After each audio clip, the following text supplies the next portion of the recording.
జై శ్రీరామ్. అందరికీ నమస్కారం. వెల్కమ్ టు న్యూస్ అఖండ. నేను మీ కస్తూరి శ్రీధర్. ఆ కేజీఎఫ్ సినిమా ఉంటుంది చూడు, ఆ కేజీఎఫ్ సినిమాలో ఒక డైలాగ్ ఉంటుంది ఒకటే, అంతా వాతావరణం అంతా కూడా మీ హీరోకి అంతా వ్యతిరేకంగా మారిపోయింది. అది ఇప్పుడు ఇంక మీ హీరో ఏం చేయలేడా అని.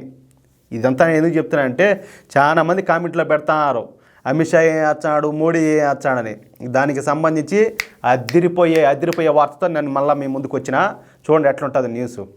మనము ఇంతకుముందు కూడా చెప్పుకున్నాం, జమ్మూ కాశ్మీర్లో ఏదో జరుగుతుంది అని. ప్రస్తుతం జమ్మూ కాశ్మీర్లో పరిణామాలు అయితే వేగంగా మారిపోతూ ఉన్నాయి. ఎప్పుడు ఏం జరుగుతుందో తెలియని పరిస్థితులు అయితే ఏర్పడుతున్నాయి జమ్మూ కాశ్మీర్లో. ఇంక విషయం లేకొస్తే, జమ్మూ కాశ్మీర్ 1989 నుంచి జమ్మూ కాశ్మీర్ వచ్చి తీవ్రవాదంతో అట్టుడిపోతున్న సంగతి మనకందరికీ తెలిసిందే. ఎప్పుడు చూసినా కూడా ఈ బాంబు దాడులు, కాల్పులతో జమ్మూ కాశ్మీర్ అయితే మోగిపోతా ఉన్నది. అయితే మోడీ ప్రభుత్వం 2019లో ఆర్టికల్ 370ను తొలగించడంతో జమ్మూ కాశ్మీర్ పూర్తిగా భారత్లో అయితే అంతర్భాగం అయిపోయింది. ఇక పాకిస్తాన్తో అన్ని సంబంధాలను కూడా జమ్మూ కాశ్మీరు తెగదింపులు చేసుకున్నట్టయింది. ఇక అప్పటి నుండి జమ్మూ కాశ్మీర్లో ప్రశాంత వాతావరణం ఏర్పడింది. అయితే గత నెల నరేంద్ర మోడీ గారు 3వసారి ప్రధానిగా ప్రమాణ స్వీకారం చేసిన రోజు నుంచి మొన్నటి వరకు జమ్మూ కాశ్మీర్లో దాదాపు 7 తీవ్రవాద దాడులు జరిగినాయి. ఈ దాడులలో 30 మంది అమాయకులు, అలాగే మన భారతీయ సైనికులు మరణించిన విషయం మనకందరికి కూడా తెలిసిందే. ఈ తీవ్రవాదులను పాకిస్తాన్ ఒక ప్లాన్ ప్రకారం ఎల్ఓసిని దాటించి జమ్మూ కాశ్మీర్లోకి పంపించి ఈ తీవ్రవాద దాడులు చేస్తుందనేది బహిరంగ రహస్యమే. దీంతో ఈసారి పాకిస్తాన్ను దెబ్బతీయాలని చెప్పి మోడీ ప్రభుత్వం ఒక బలమైన నిర్ణయానికి వచ్చినట్లు మనకు తెలుస్తూ ఉంది. ఈ క్రమంలోనే జమ్మూ కాశ్మీర్లోని 15,000 మంది ప్రత్యేక బలగాలను, అలాగే 500 మంది పారా కమాండోలను రంగంలోకి దించింది. ఈ న్యూస్ ఏదో మేము చెప్తున్న న్యూస్ కాదు. ఈ వార్త జాతీయ మీడియాలో కూడా వస్తుంది. కొంతమంది ఆయన ఈ మధ్య ఒక కామెంట్ ఒకటి పెట్టినాడు, ఇది ఎవరు నీకు ఆశారాం బాబు చెప్పినాడా, లేకపోతే ఆయన ఎవరు డేరా బాబా చెప్పినాడు చెప్పేసి ఎవడు ఒక పనికి మనోడు ఒక కామెంట్ పెట్టాడు. మన వ్యతిరేకి మీకు అర్థమవుతుందా పెట్టినాడు. ఓరేనైనా చదువుకునేవా, ఎప్పుడు నా బళ్ళలేకపోతే తెలుస్తుందిరా స్వామి, అందుకనే చదువుకోమనేది. చదువుకోకుండా మేము ఇంకేదో పనులు చేసుకుంటాం అంటే తెలివి ఈ మాత్రమే గాడబడి ఉంటుంది. కనీసం మేము చెప్పిన వార్తకు సంబంధించి ఏదైనా గూగుల్ అనేది ఒకటి ఉంటుంది ఫోన్లో, దాంట్లో కనీసం సెర్చ్ చేసినా కూడా దానికి సంబంధించి సోర్స్ అయితే దొరుకుతుంది. అట్టకాకుండా నీ కళ్ళకి వచ్చి చెప్పినారు వాళ్ళు అంటే, అందుకనే చెప్పేది రాహుల్ గాంధీని ఫాలో అయితే ఆయనకునే తెలివితేటలే వచ్చాయి మీకు కూడాను అని. సరే, తీవ్రవాదులు ఏరేయడానికి స్పెషల్ ఫోర్స్ను జమ్మూ కాశ్మీర్లో దించారనుకుందాం. మరి పారా కమాండోలను ఎందుకు మోహరించినారు అర్థమవుతుంది మీకు.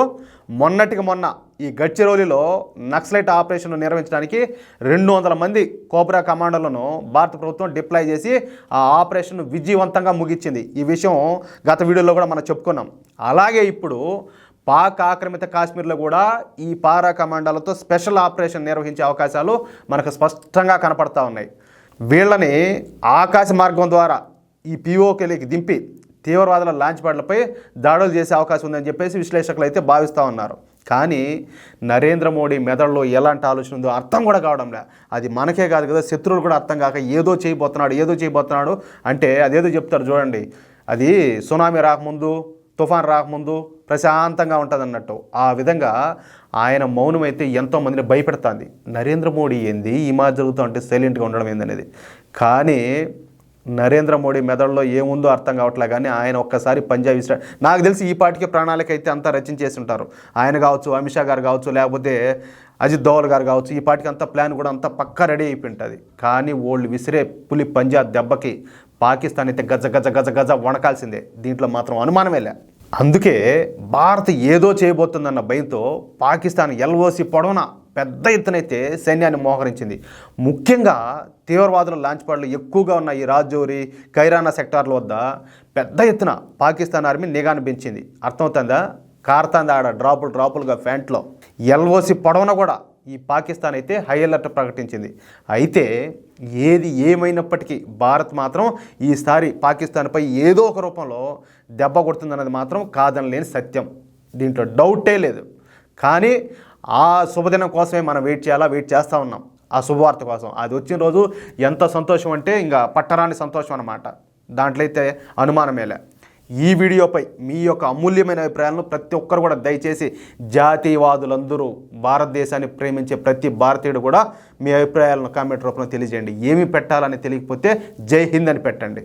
అలాగే ఈ వీడియో నచ్చితే దయచేసి ప్రతి ఒక్కరు వీడియో చూసేటప్పుడు జస్ట్ 1 సెకండ్ అలా ప్రెస్ చేయడానికి లైక్ కొట్టడంతో పాటు వీలైనంత మందికి ఈ వీడియోని షేర్ చేసే ప్రయత్నం చేయండి మన జాతీయవాద మిత్రులకు.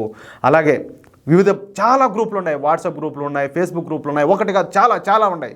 మీకు ఎంతమందికి వీలైతే అంతమందికి షేర్ చేయండి. షేర్ చేయకుండా మాత్రం ఉండద్దు.